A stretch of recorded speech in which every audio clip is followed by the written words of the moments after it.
আমার ইউটিউব চ্যানেলে সকল ছাত্রছাত্রীকে স্বাগত। আজকে আমি বিদ্যাসাগর ইউনিভার্সিটির একটি সাজেশন পেপার নিয়ে আলোচনা করব, যেটি হচ্ছে 2024 সালে যারা 4th সেমিস্টারের পরীক্ষা দেবে, ঠিক আছে, তাদের যে এইচএসসি বেঙ্গলি পেপার রয়েছে তার একটি প্রবন্ধ নিয়ে আমি আজকে সংক্ষেপে আলোচনা করব। এর আগে আমি একটি ভিডিও দিয়েছি যেখানে আমি গীতি কবিতা একটা প্রবন্ধ ছিল সেটা নিয়ে আলোচনা করেছি। আজকে আমি যে প্রবন্ধটি নিয়ে আলোচনা করব সেটি হচ্ছে তোমার এই বিদ্যাসাগর প্রবন্ধ যেটি রয়েছে, এই বিদ্যাসাগর প্রবন্ধ রামেন্দ্র সুন্দর ত্রিবেদীর লেখা এই প্রবন্ধটি নিয়ে আমি আলোচনা করব। ঠিক আছে, প্রবন্ধটা খুবই ইম্পর্টেন্ট এবং এখান থেকে প্রশ্ন আসেই, বিদ্যাসাগর প্রবন্ধ থেকে প্রশ্ন আসেই, সেই জন্য আমি বারবার বলবো ভালো করে প্রশ্নগুলো দেখে যাও। ক্লিয়ার? তো প্রথমে আমি 10 নম্বরের প্রশ্ন কিছু আলোচনা করব, তারপরে 5 নম্বরের প্রশ্ন কিছু আলোচনা করব এবং 2 নম্বরের প্রশ্নের বিষয়ে বেশ কিছু কথা বলে দেবো। তো ভিডিও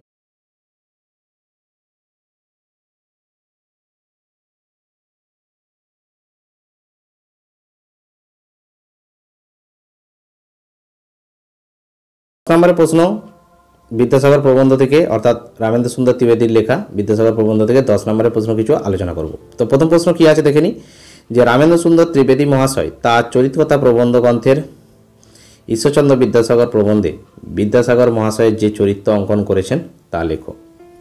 ঠিক আছে, যথেষ্ট গুরুত্বপূর্ণ এবং ইম্পর্টেন্ট কোশ্চেন। প্রশ্নটা বিভিন্নভাবে ঘুরিয়ে আসে। দেখো, অথবা দিয়ে প্রশ্নটা এভাবে আসে যে বিদ্যাসাগর যে সামর্থ্য ও আত্মনির্ভর শক্তি লইয়া জন্মগ্রহণ করিয়াছিলেন, সাধারণ বাঙালি চরিত্রে তাহার তুলনা মিলে না। তো সাধারণ বাঙালি চরিত্রের তুলনায় বিদ্যাসাগরের চরিত্রের অনন্যতার পরিচয় দাও। প্রশ্নটা এইভাবে আসে যে এই চতুষ্পার্শ্বস্ব ক্ষুদ্রতার মধ্যস্থলে বিদ্যাসাগরের মূর্তি ধবল পর্বতের ন্যায় শীর্ষে তুলিয়া দণ্ডায়মান থাকে। লেখকের বক্তব্য অনুসরণ করে বিদ্যাসাগরের চরিত্রের স্বরূপ বিশ্লেষণ করো। দেখো, প্রশ্নটা কতভাবে ঘুরিয়ে দিয়েছে।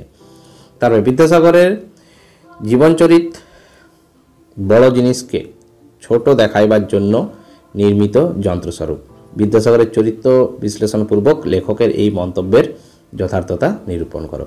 তাহলে একটাই প্রশ্ন বিদ্যাসাগরের চরিত্র, তবে বিভিন্নভাবে লাইন তুলে প্রশ্নটা আসলে সেইভাবে ব্যাখ্যা করতে হবে। সেই জন্য 4টে প্রশ্নকে আমি অথবা হিসেবে দিয়ে দিয়েছি, কিন্তু তোমরা একটু ভেবেচিন্তে উত্তরগুলো লেখার সময় লিখবে। ঠিক আছে, আর বিদ্যাসাগর প্রবন্ধটা অবশ্যই ভালো করে আগে টেক্সটটা ভালো করে পড়ে যাবে। টেক্সট না পড়লে কিন্তু এই প্রশ্নগুলোর উত্তর দিতে পারবে না, যত নোটই মুখস্থ করো। ঠিক আছে, 2 নম্বর প্রশ্ন প্রবন্ধ সাহিত্যে রামেন্দ্র সুন্দর ত্রিবেদীর কৃতিত্ব বিচার করো। এটা 2 নম্বর প্রশ্ন। 3 নম্বর, এটা বোধহয় আগের বছর পড়েছিল কিংবা তার আগের বছর পড়েছিল, যে রামেন্দ্র সুন্দর ত্রিবেদীর বিদ্যাসাগর নিবন্ধটি কত সালে কোন সভায় পঠিত হয়েছিল। ঈশ্বরচন্দ্র বিদ্যাসাগরের মতো মহান প্রতিভাকে রামেন্দ্র সুন্দর এই প্রবন্ধে কীভাবে বিচার বিশ্লেষণ করতে চেয়েছেন তা আলোচনা করো। এই 3টি প্রশ্ন, অর্থাৎ এই যে 3 নম্বর প্রশ্নটি এবং 1-এর যে প্রশ্নটি রয়েছে, এই দুটো প্রশ্ন করে গেলে আশা করি প্রশ্ন তোমাদের কমন চলে আসবে। ঠিক আছে, সেই জন্য আমি বেশি প্রশ্ন দিও নি, তবে 2 নম্বরের প্রশ্নটা একটু দেখে যেও। ক্লিয়ার? এবার আসছি 5 নম্বরের কিছু প্রশ্ন, যে বিদ্যাসাগরকে কি লোকহিতৈষী বলা যায়, এটা একটা প্রশ্ন। 2 নম্বর প্রশ্ন কি থাকছে, যে রামেন্দ্র সুন্দর বিদ্যাসাগরের সমাজ সংস্কারের কোন দিক আলোচনা করেছেন। খুব ইম্পর্টেন্ট কোশ্চেন, স্টার মার্ক দিয়ে দিতে পারো। ঠিক আছে, যে সমাজ সংস্কারের কোন দিক রামেন্দ্র সুন্দর আলোচনা করেছেন, এই প্রশ্নটি পড়তে যাবে। 3 নম্বর প্রশ্ন, রামেন্দ্র সুন্দর তার কৈশোরের বিদ্যাসাগর দর্শন কীভাবে বর্ণনা করেছেন। এই প্রশ্নটি আরও বেশি ইম্পর্টেন্ট কোশ্চেন 5 নম্বরের জন্য।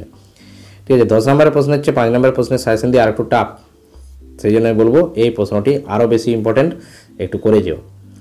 পরের কোশ্চেন, বিদ্যাসাগর প্রবন্ধ অবলম্বনে ডারউইন এবং ডারউইনবাদ আলোচনা করো। বিদ্যাসাগর প্রবন্ধতে ডারউইন এবং ডারউইনবাদ সম্পর্কে কি লেখা আছে আলোচনা করো। তারপরে, তিনি ঠিক যেমন বাঙালিটি হইয়া ভূমিষ্ঠ হইয়াছিলেন, শেষ দিন পর্যন্ত তেমনই ঠিক বাঙালিটি ছিলেন। রামেন্দ্র সুন্দর বিদ্যাসাগর সম্বন্ধে এরূপ উক্তি করেছেন কেন, এই প্রশ্নটি দেখে যাবে।